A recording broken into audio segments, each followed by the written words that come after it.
If you're looking for the list of different L2s to Ethereum, L2Bit is one of the best websites because basically it offers you summary together with the stage of progress of particular chains. In this video, we're going to talk about layer 2s to Ethereum in general. This is based also on the article coming from Vitalik, who's actually has written about different types of layer 2s and also mention how important it is to build these. So basically the idea is this: you want to have layer 2 because you want to have cheap computation. You don't want people to pay even $1 or $10 for a transaction. This is something which is we people that are native to blockchain are accustomed to, but if you talk about with anyone, then it's absurd that you have to pay for the cost of a transaction, because it would be so counterintuitive that you go to a Starbucks, try to buy a coffee, and on top of your standard coffee price, you have to pay $1 to $3 for just the money transfer. This would make it absurd.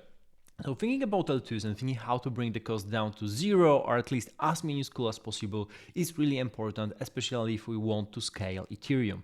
So this is what Vitalik is talking about here, and also he mentioned that there are many already rollups, validiums as well, and he makes this distinction pretty clear. So also what he mentions is that there are many independent layer 1 blockchains that are slowly drifting towards becoming layer 2 to Ethereum. One such example is Canto. This is the example I like because Canto started in the Cosmos ecosystem. It was purely DeFi oriented, purely finance oriented, and now it's slowly drifting to a zk-rollup on Ethereum that's concerning and also focused on RWA transactions. So RWA mean real world assets, and it's basically all about connecting real businesses to crypto. So this is one of the examples. Also, some centralized projects want to give the users more security and are exploring blockchain-based routes for doing so. This is also the case with different exchanges. You'll see the list on L2Bit. There are a couple of exchanges like dydx and a bunch of others that are basically using the blockchain to have a fully secured system based on Ethereum. Really cool stuff. Also, potentially non-financial applications like games and social media that want to be decentralized but need only a halfway house level of security. So if you think about having something like Twitter or Facebook, but the data will be off-chain, but then you have some of the confirmations on-chain, then it really makes sense here to think about different layer 2s. And of course, this is the dilemma that Vitalik is discussing: is users from the non-blockchain world will not find it, they will find it difficult to justify paying any kind of price, but it's definitely easier to justify paying 10 cents rather than paying $1 if you were accustomed to paying non-additional fees for doing transactions. This is the different types of L2s that Vitalik is discussing. So you have rollups, validium, and entirely disconnected system. This is a separate chain, so starting with disconnected, where you have everything off-chain and the costs are very cheap.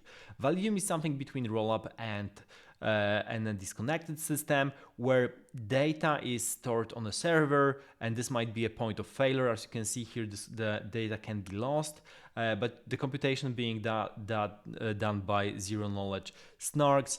And basically, the biggest security issue is that the asset can be lost. Another thing is rollups. Those are the most secure. You can always bring the asset back to L1. Computations are proved by fraud proofs or zk-snarks. Data stored is on L1.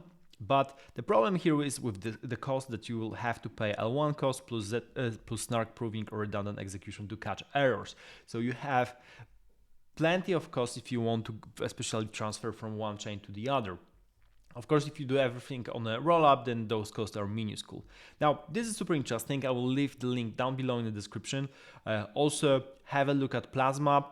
Plasma is a system and for the computations off-chain. Really, it's worth actually thinking about it, or at least having it in the back of your mind, because different Plasma systems will be coming along the way. I think it's already mentioned in the newest Vitalik article about different Plasma systems. So this might be something that will be very important in the Ethereum ecosystem pretty soon.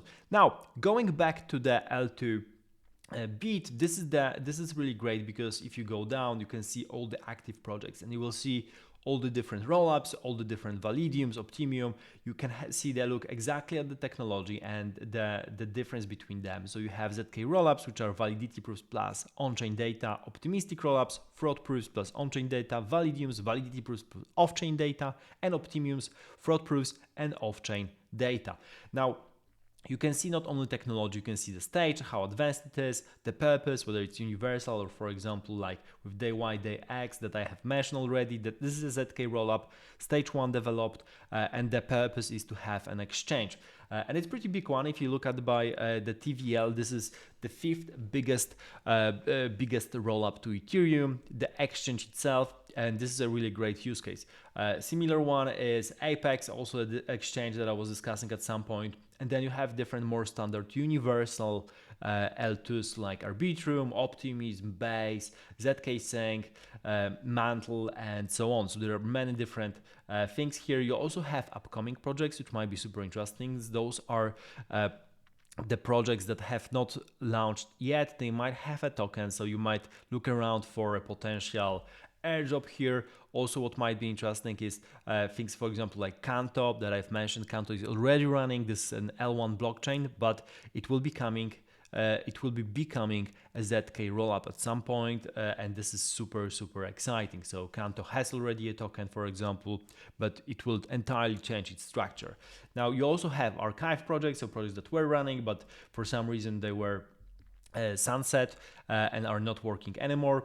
And then you have a couple of statistics here with the value locked in different projects, whether this money is basically bridged or it's on the Ethereum mainnet. You have different risk analysis for particular projects, and also very interesting stuff is activity and how much activity is already on the Ethereum versus different projects. As you can see, basically since a couple of years already, most of the activity is happening on the project, especially since 2022. Last year, we see that more activity is happening on L2s rather than on Ethereum. And before that, we had a lot of activity basically on Ethereum, especially before of 2021. Most of the activity was on Ethereum. So that was with the optimistic rollup, Arbitrum, and a bunch of other blockchains that you know of right now that appeared and basically overtook a lot of activity and took a lot of projects with them, because of course on those rollups you have many interesting DeFi projects as well. The cool stuff here is of course this calendar that you can see that, for example, you have Loopring being live. This is the first zk rollup being a DEX. And then you have Stark is Validium, you have zk-snark being live, the first. You have the calendar, which is really interesting here for the purpose of looking at different L2s.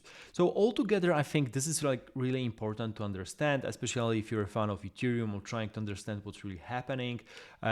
Reading the text from Vitalik, of course, it's more technical, but looking especially at L2 bit and looking at different potential projects and trying to understand this whole concept of layer 2s from the perspective of those projects is really important. Basically, the purpose of this of building layer 2s is of course having better scalability, better security, and then also for cheaper, which might sound like a trio not to be solved, but actually with some of those projects, especially if they purpose for very particular applications like exchanges or minting NFTs or games, it actually makes sense. And if you have purpose-oriented rollups, then some of this stuff is really available and it's really interesting. So thank you for watching, subscribe to my channel, and see you in the next video.